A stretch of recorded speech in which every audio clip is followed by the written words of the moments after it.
పరిస్థితి వచ్చింది.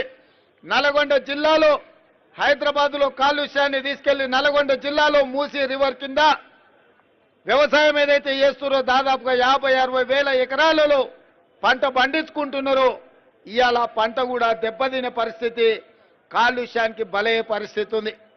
అందుకే ఆలోచన చేసి వికారాబాద్లో పుట్టిన మూసీ రివర్తో పాటు ఈరోజు అభివృద్ధిని 55 కిలోమీటర్లు మూసీ రివర్ ఫ్రంట్ పేరు మీద దాదాపుగా 40 నుంచి 50 వేల కోట్ల రూపాయలతో అంతర్జాతీయ ప్రమాణాలతో మూసీ రివర్ను డెవలప్ చేయాలని కేంద్ర ప్రభుత్వానికి నివేదికలు ఇవ్వడమే కాకుండా లండన్లో ఏ విధంగా అయితే థేమ్ రివర్ ఫ్రంట్ అభివృద్ధి చేసిండ్రో ఈరోజు మూసీ రివర్ను కూడా హైదరాబాద్ నగరంలో అభివృద్ధి చేయాలని లండన్ కూడా వెళ్లడం జరిగింది.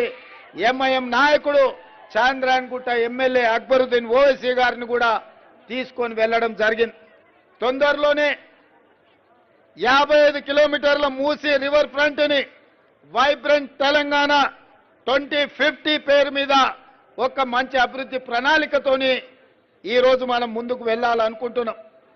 ఇవాళ మీడియా మిత్రుల ద్వారా తెలంగాణ ప్రజలకు నేను చెప్పదలుచుకున్నా, ఔటర్ రింగ్ రోడ్ ఆనాడు కాంగ్రెస్ పార్టీ నిర్మించింది కాబట్టి, అంతర్జాతీయ ఎయిర్పోర్టు నిర్మించింది కాబట్టి ఇవాళ ప్రపంచ చిత్రపటంలో హైదరాబాద్ నగరానికి తెలంగాణకు ఒక ప్రత్యేక గుర్తింపు వచ్చింది.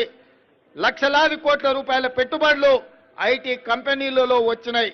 ఇవాళ తెలంగాణకు వస్తున్న ఆదాయంలో 70% ఆ పరిశ్రమల ద్వారానే ఈరోజు ఆదాయం వస్తుంది.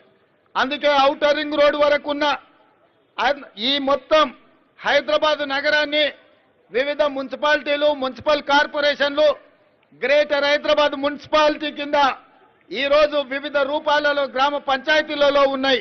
అందుకే ఈరోజు మా ప్రభుత్వం 2050 వైబ్రెంట్ తెలంగాణ పేరు మీద మాస్టర్ ప్లాన్ ఏదైతే తయారు చేస్తున్నామో ఔటర్ రింగ్ రోడ్డు లోపల ఉన్న మొత్తం హైదరాబాద్ నగరాన్ని ఒక గొడుగు కిందికి తెచ్చి ఒక బృహత్తర ప్రణాళిక మొత్తం అన్ని ప్రాంతాలలో సమానమైన అభివృద్ధి తీసుకురావడానికి హైదరాబాద్ 360 డిగ్రీస్లో అన్ని వైపులా అభివృద్ధి చెందే విధంగా, అన్ని వైపులా ఐటీ కంపెనీలు, ఫార్మా కంపెనీలు వచ్చే విధంగా ఈరోజు ప్రణాళికలు సిద్ధం చేస్తున్నాం. అదేవిధంగా ఔటర్ రింగ్ రోడ్డు నుంచి తొందరలోనే రీజనల్ రింగ్ రోడ్డు మనం నిర్మించుకోబోతున్నాం. దాదాపుగా 354 కిలోమీటర్లతోని RRR రాబోతుంది. ఔటర్ రింగ్ రోడ్డు నుంచి RRR వరకు సబర్బన్ తెలంగాణ కింద, సబర్బన్ హైదరాబాద్ కింద నగరాన్ని విస్తరించి రేడియల్ రోడ్స్, అవసరమైన ఫ్లైఓవర్లు కట్టి అభివృద్ధి చేసి నగర విస్తరణకు పూర్తి స్థాయిలో పని చేయాలని మా ప్రభుత్వం ఆలోచన చేస్తుంది. రీజనల్ రింగ్ రోడ్డు నుంచి తెలంగాణ సరిహద్దుల వరకు రూరల్ తెలంగాణ నమూనాను తయారు చేయాలని ఈరోజు మా ప్రభుత్వం ఆలోచన చేస్తుంది. మొత్తంగా వైబ్రెంట్ తెలంగాణ 2050 పేరు మీద మెగా మాస్టర్ ప్లాన్ మొత్తం తెలంగాణకు తయారు చేసి ఔటర్ రింగ్ రోడ్డు లోపల ఉన్న హైదరాబాదును అర్బన్ తెలంగాణగా, ఔటర్ రింగ్ రోడ్డు నుంచి రీజనల్ రింగ్ రోడ్డు వరకు ఉన్న తెలంగాణను సబర్బన్ తెలంగాణగా, రీజనల్ రింగ్ రోడ్డు నుంచి తెలంగాణ సరిహద్దుల వరకు రూరల్ తెలంగాణగా 3 విభాగాలుగా విభజించి 3 ప్రాంతాలను వివిధ క్లస్టర్స్ కింద అభివృద్ధి చేయాలన్న ఆలోచన మా ప్రభుత్వం చేసింది. దీనికోసం ఆల్రెడీ టెండర్లు పిలిచినాం. అంతర్జాతీయ కన్సల్టెంట్స్ వచ్చిండ్రు, వాళ్ళ నియామకం చేపట్టడం జరిగింది. తొందరలోనే వాళ్ళు మాస్టర్ ప్లాన్ మాకు అందిస్తారు. మాస్టర్ ప్లాన్ అందించిన మరుక్షణం ప్రజాభిప్రాయ సేకరణ కోసము బహిరంగంగా పత్రికలలో పూర్తి స్థాయిలో ప్రచారం కల్పించి ప్రజల యొక్క అభిప్రాయాన్ని తీసుకొని సలహాలు, సూచనలు తీసుకొని ఫైనల్ గా మెగా మాస్టర్ ప్లాన్ పబ్లిష్ చేసి తెలంగాణను అభివృద్ధి పదం వైపు నడిపించాలని, రాబోయే 100 సంవత్సరాలకు కూడా ఒక గొప్ప నగరంగా తీర్చిదిద్దాలన్న ఆలోచనతోని ఈరోజు మా ప్రభుత్వం పనిచేస్తున్నది. నిన్నటికి నిన్న చాంద్రాయణగుట్టలో నేను, అసదుద్దీన్ ఓవైసీ గారు మెట్రో విస్తరణ కోసం పునాది రాయి వేసినాం. మేము ఒక పక్కన పునాది రాయి వేసేటప్పుడు కేంద్ర ప్రభుత్వం మీకు అనుమతిస్తున్నామని లేఖ పంపించింది. పునాది రాయి వేసి సంతోషంగా అభివృద్ధి చేద్దాం అనుకుంటే ఒక ఆయన కాళ్ళలో కట్టబెట్టి ఆయన ఢిల్లీకి చెప్పిండంట, ఇప్పుడు అది ఆపండి అని చెప్పి వాళ్ళు అంటున్నారు. మీకు చేయడానికి చేత కాకపోతే మేం చేసేటప్పుడు కనీసం కాళ్ళల్లో కట్టెబెట్టొద్దని వాళ్ళకి చెప్తున్నా. ఇది అధికారిక కార్యక్రమం కాబట్టి ఎక్కువ వివరాలు చెప్పడం లేదు. కానీ హైదరాబాద్లో మెట్రో విస్తరణకు అడ్డుపడుతున్న వాళ్ళని ఈ వేదిక మీద నుంచి నేను హెచ్చరిక జారీ చేయదలుచుకున్నా.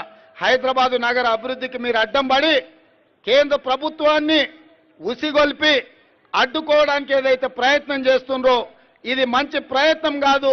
ఇట్లాంటి పనులు చేసే వాళ్లకు హైదరాబాదు నగర బహిష్కరణ శిక్ష విధించాల్సి వస్తుంది. మీరు జాగ్రత్తగా ఉండండి, హైదరాబాదు నగర అభివృద్ధికి సహకరించండి అని చెప్పి నేను తెలియజేస్తూ, ఏది ఏమైనా మీరందరూ అభిమానంతో ఇంత దూరం వచ్చి ఆ పక్క నుంచి మా అక్కలందరూ కూడా వచ్చిండ్రు, మా తమ్ముడు వచ్చిండు చూసిపోదామని. ఎందుకంటే నేను కూడా గ్రామాల నుంచి ఇక్కడికి వచ్చిన వాడిని, వాళ్ళందరూ కూడా మా చుట్టాల్లో మా దగ్గరలో ఇక్కడ ఉండేటోళ్ళందరూ. మీ అందరికీ పేరు పేరున మిమ్మల్ని అందరిని వ్యక్తిగతంగా కలవలేకపోవచ్చు. మీ అభిమానం నా ఎంబడి ఉన్నది, మీ ఆశీర్వాదం నా ఎంబడి ఉన్నది. ఈ తెలంగాణను అభివృద్ధి పదం వైపు నడిపించి అభయస్థం ద్వారా 6 గ్యారెంటీలు ఏవైతే ఇచ్చినామో అన్నిటిని అమలు చేస్తాం. ఇప్పటికే ఆర్టీసీలో ఆడబిడ్డలకు ఉచితంగా బస్సు రవాణా సౌకర్యాన్ని కల్పించినాం. ఇప్పటికి దాదాపుగా 24 కోట్ల ఆడబిడ్డలు ఈరోజు బస్సుల్లో ప్రయాణం చేసిండ్రు.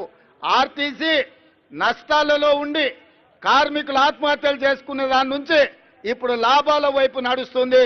మా పొన్నం ప్రభాకర్ గారికే మంత్రిగా అత్యధికంగా లాభం ఈరోజు ప్రభుత్వంతో వచ్చింది. ఈ ప్రాంతంలో ఆర్టీసీ కార్మికులు ఎక్కువ ఉంటారు. మీ సమస్యలన్నిటిని కూడా పరిష్కరించే బాధ్యత తీసుకుంటాం. అదేవిధంగా రాజీవ్ ఆరోగ్యశ్రీ ద్వారా పేదలకు 10 లక్షల రూపాయలు వైద్య సౌకర్యాన్ని అందించడానికి మా ప్రభుత్వం ఈరోజు పేదలకు అందిస్తున్నది. మొన్నటికి మొన్న 500 రూపాయలకి ఆడబిడ్డలకు సిలిండర్ ఇచ్చే కార్యక్రమాన్ని మొదలుపెట్టినాం. ఇదే కాకుండా 200 యూనిట్ల వరకు పేదలకు ఉచిత కరెంట్ ఇవ్వాలని, ఇంటికి కూడా పేదవాళ్ళ ఇళ్లల్లో వెలుగులు నింపాలి, వాళ్ళ ఇంట్లో కరెంటు ఉండాలి అని చెప్పి పేదలకు 200 యూనిట్ల వరకు ఉచిత కరెంట్ ఇచ్చే కార్యక్రమాన్ని చేపట్టినాం. 11 తారీఖు రోజు ఇందిరమ్మ ఇండ్లు ప్రతి పేదవాడికి, ఇల్లు లేని వాడికి ఇల్లు కట్టించాలన్న ఆలోచనతోని భద్రాచలంలో శ్రీరామచంద్రుడు ఆశీర్వాదం తీసుకొని 11 తారీఖు నాడు ఆ కార్యక్రమాన్ని కూడా ప్రారంభించబోతున్నాం. అంటే ఏదైతే మాట ఇచ్చినామో ఉన్న సమస్యలను చిక్కుమిళ్లను విప్పుకుంటూ ఒకటొకటిగా పేదలకు ఇచ్చిన మాటను నిలబెట్టుకోవడానికి మా ప్రయత్నం చేస్తుంది. మీరందరూ అండగా నిలబడండి, ఆశీర్వదించండి. ఇచ్చిన మాట నిలబెట్టుకొని తెలంగాణ రాష్ట్రాన్ని అభివృద్ధి పదం వైపు నడిపించి 4 కోట్ల ప్రజల యొక్క అభ్యున్నతి కోసం పనిచేయాలన్న ఆలోచనతోటి మా ప్రభుత్వం ఉన్నది. మీరు అండగా నిలబడండి అని తెలియజేస్తూ ఈ కార్యక్రమాన్ని ఏర్పాటు చేసిన అధికారులకు, స్థానిక నాయకత్వానికి అందరికీ కూడా మనస్ఫూర్తిగా అభినందనలు తెలియజేస్తూ మీ అందరి దగ్గర సెలవు తీసుకుంటున్నా. జై తెలంగాణ.